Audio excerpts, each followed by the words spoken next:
Hello viewers, शिक्षक विद्यापीठ में आप सभी का स्वागत है। A very good morning to all of you. Today we will cover defence current affair and I have tried to cover all those topic which has so much weightage in the AWS exam.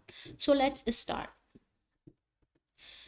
The Ministry of Defense, Raksha Mantralaya, is charged with coordinating and supervising all agencies and functions of the government relating directly to national security and Indian armed forces.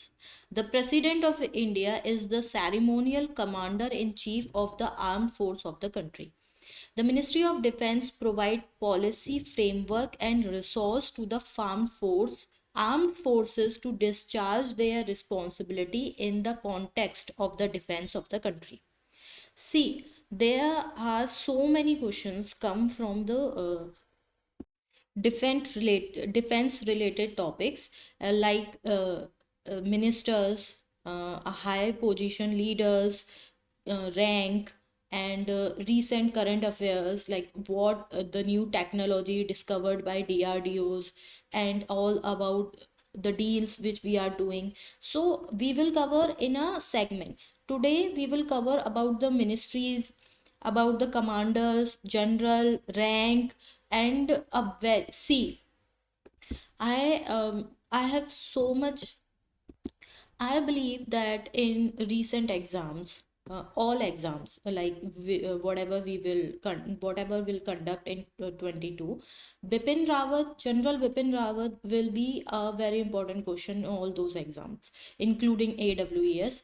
These ranks, last time also ranks were asked in the question and the head of the department. So all this we will cover in this video, so please stay with us. It's just a matter of few minutes, but you will get used all those minutes very productively.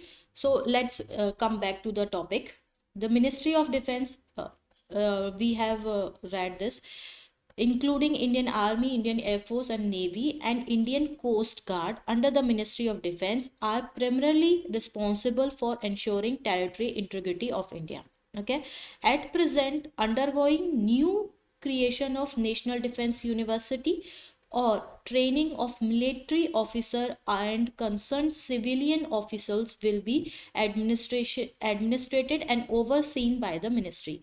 So all these are the defense branches, not only three main forces but also National Defense University and Coast Guard also. So the ministry organizes and runs Republic Day celebration and parade every year in January, hosting a chief guest. Ministry has the largest uh, highlight this topic point. Ministry has the largest budget among the federal departments of India and currently stands third in military expenditure in the world. We are the third country who expend military expenditures in the world and among countries of the world, in the whole world. Okay, now the next thing is the head of the three service of Indian Armed Forces are Chief of Defense Staff. It's vacant because we all know, and we will cover this topic in detail also. Chief of Army Staff General Manoj Mukund Narwane. Chief of Army Staff General Manoj Mukund Narwane. Chief of Naval Staff Admiral Radhakrishnan Hari Kumar. Admiral Radhakrishnan Hari Kumar. Chief of Air Staff Air Chief Marshal Vivek Ram Chaudhary. See, put so much emphasis on all the prefix also. General in Army Staff, Admiral in Naval Staff, and Air Chief Marshal in Air Staff. Or also pay attention to all these things also. Okay, name is important but prefix is also important. Next thing is Chief of Defense Staff. There's high possibility that the question will come from this topic. Okay, so put full attention on it and just give me a few more minutes also. You will get 2-3 questions of the exam in this video. The Chief of Defense Staff of Indian Armed Forces CDS is the military head and permanent chairman of the Chief of Staff Committee. Okay, see, put so CDS is not only military head. CDS is a military head and permanent chair of the Chief of Staff Committee. Chief of Staff Committee was established way before, okay? But CDS, this post was created very newly, okay? Of the Indian Armed Forces, the Chief of Defense Staff is the highest ranking uniformed officer on active duty in the Indian military. एक point, every point is very important. Chief of defence staff जो CDS होता है वो military का head होता है, और ये जो कमिटी है इसका परमानेंट चेयरमैन होता है। किसका? चीफ ऑफ स्टाफ कमेटी का। चीफ ऑफ स्टाफ कमेटी बहुत पहले बना दी गई थी, पर सीडीएस जो पोस्ट है अपने आप में वो न्यूली स्टैब्लिश्ड फोर्स पोस्ट है, ओके। एक और चीज़ है कि ये जो the chief of defence staff is the highest ranking uniformed officer on active duty in Indian military. Indian military का हाईएस्ट रैंकिंग यूनिफॉर्म ऑफिसर है और मिलिट्री का ही हेड है, और COSC का परमानेंट चेयरमैन है।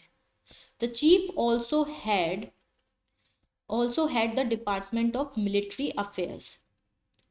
हर ये जो भी ब्लू में लिखा हुआ है, अंडरलाइन है, इनफैक्ट इस पूरी वीडियो में आपको कोई भी एक भी वर्ड एक्स्ट्रा नहीं मिलेगा, तो सब कुछ ही इम्पोर्टेंट है। बस आप रिवाइज करते रहिएगा, आपको आगे वाले आने वाले एग्जाम्स में भी बहुत हेल्प मिलेगी। The CDS is assisted by a deputy vice cheap and the chief of integral defence staff. एक तो डेप्यूटी वाइस चीफ होता है, दूसरा होता है the chief of integrated defence staff. The first chief of defence staff took office. First CDS कब बनाया गया था, उसने कब ऑफिस लिया था? On 1 January 2020। The position was created with the aim of improving coordination, service effectiveness and overall integration। तो इसका मेन एम क्या था इस पोस्ट के लिए, कि जो कोऑर्डिनेशन है, हमारी जो तीनों सर्विसेज हैं, जो डिफेंस ब्रांचेस हैं, आर्मी, नेवी, एयरफोर्स, उन तीनों के बीच एक अच्छा कोऑर्डिनेशन बने और उनके बीच इंट्रीगेशन हो। एक की जो टेक्निक्स हैं, एक के जो सोल्जर्स हैं, एक की जो सर्विस है, जैसे आर्मी की सर्विस एयरफोर्स में यूज़ हो, नेवी की सर्विस एयरफोर्स में यूज़ हो, ऐसे ही इन तीनों का इंट्रीगेशन हो of the combat capability of Indian armed forces. इस तरह से ये तीनों में एक कॉम्पैक्ट हमारी कैपेबिलिटी बने। At the time of the creation of the post, no analogous position existed। जब ये पोस्ट बनाई गई थी तो इसके बराबर और कोई पोजीशन एग्जिस्ट नहीं करती है, okay. Next, general Vipin Rawat. अभी तक हमने पढ़ा कि CDS कौन है, क्या है, वो क्या क्या होता है। अब हम पढ़ रहे हैं कि कौन था CDS, ओके। तो जनरल विपिन रावत इनकी 8 दिसंबर 2021 में हमें पता है कि इनका निधन हुआ है। was an Indian military officer who was a 4-star general of the Indian Army। 4-star general of the Indian Army. He served as the first Chief of Defense Staff of Indian Armed Forces from January 2020 until his death in a helicopter crash in December 2021। 8 दिसंबर 2021 को plane crash में इनका ये expire हुए हैं, शहीद हुए हैं। इस डेट को अच्छे से याद रखिएगा। हो कुछ भी इसमें से कोई भी लाइन आपके एग्जाम में उठकर आ सकती है, okay. Prior to taking over as the CDS, वो उनका CDS बनने से पहले वो 57th chairman of the chief of staff थे, स्टाफ कमेटी। मैंने आपको बताया था ये जो कमेटी है ये पहले से थी, बस CDS की पोस्ट अभी बनाई गई थी। Of the Indian armed forces as well as chief of the army staff. 26th chief of the army staff. तो CDS बनने से पहले ये 26th chief of army staff थे और 57th chairman of the chief of staff committee थे। Of the Indian army. ये हैं हमारे सीडीएस बिपिन रावत और इनकी हमने पढ़ी बायोग्राफी। ठीक है, बहुत ही मैंने एकदम ब्रीफ बायोग्राफी रखी है ताकि आपका टाइम कम वेस्ट हो, आपको कंटेंट जो है वो बहुत इफेक्टिव मिले। मुझे लगता है कि सीडीएस पे क्वेश्चन आएगा। नेक्स्ट आपकी रहती है इन आर्मी की रैंक्स। मैंने अभी सिर्फ आर्मी की ही रैंक्स कवर करी हैं क्योंकि मैं एक दो बार मैंने पेपर में देखा है कि आर्मी की ही रैंक से क्वेश्चन आते हैं। यहाँ पर उनके बैचेस भी हैं। तो सबसे हम सबसे पाइनियर मतलब कि सबसे लोएस्ट रैंक से स्टार्ट करते हैं। सिपाही की रैंक होती है, सबसे पहले आर्मी में सिपाही होते हैं, उसका कोई बैच नहीं होता। ठीक है, सिपाही का। फिर होता है लेंस नायक, नायक बनता है। लेंस नायक के बाद दूसरा होता है नायक, नायक से आपका ये बैच स्टार्ट हो रहा है, ये बैच होता है। फिर नायक होता है, उसके बाद होता है हवलदार जिसके पास ये 3 लाइन होती है। हवलदार के बाद से आपको एम्बलम मिलता है नायब सूबेदार। ये रैंक्स को आप लाइटली मत लीजिएगा, क्वेश्चन डायरेक्ट आता है कि इसके ऊपर कौन सी रैंक है या इसके बिफोर कौन सी रैंक आती है, ऐसा क्वेश्चन आता है। ओके, तो सबसे पहले हमने सिपाही, नायक, हवलदार, उसके बाद आए सूबेदार, नायब सूबेदार, और नायब सूबेदार के बाद सूबेदार। ये है इनका बैच। फिर सूबेदार मेजर, फिर लेफ्टिनेंट, फिर है कैप्टन, फिर मेजर, और फिर आते हैं कर्नल। लेफ्टिनेंट कर्नल के बाद फिर उससे हायर हो जाता है कर्नल। फिर है brigadier, major general, lieutenant general और जनरल। जनरल में 3 कैटेगरी हैं और सब में 2 हैं, पर सिर्फ इस जनरल में 3 कैटेगरी हैं, मेजर जनरल, लेफ्टिनेंट जनरल और जनरल। ये सारी रैंक बहुत इंपॉर्टेंट है, वैसे भी हमें पता होनी चाहिए पर हम कंफ्यूज हो जाते हैं। तो सिपाही से लेके जनरल तक आपको पूरी रैंक अच्छे से याद होनी चाहिए। क्वेश्चन आता है, बहुत डिफिकल्ट नहीं है, आप बैचेस के साथ भी पढ़ सकते हैं इसको। तो इससे ये रहता है कि आपकी मेमोरी में बना रहता है और बस एक एक बार आप इसको रिवाइज करते रहिएगा। यहाँ से हो सकता है जनरली 2 बार से रैंक से क्वेश्चंस आ रहे हैं, सीडीएस से भी क्वेश्चंस आने के चांसेस हैं, हेड के भी पूछ लिए जाते हैं। तो हमें अप टू डेट रहना होगा ताकि हम एग्जाम में जो ऐसे छोटे छोटे क्वेश्चंस आ रहे हैं उन्हें तुरंत कर लें, टाइम बचाएं, ज़्यादा हम कंफ्यूज ना हो। बस आप हमारे साथ एंड तक बने रहे हैं, इसके लिए बहुत बहुत धन्यवाद। आई होप कि आपको कुछ अलग कुछ नया मिला होगा जिससे आपको लग रहा होगा कि आपकी मॉर्निंग कुछ अच्छी बनी आज की।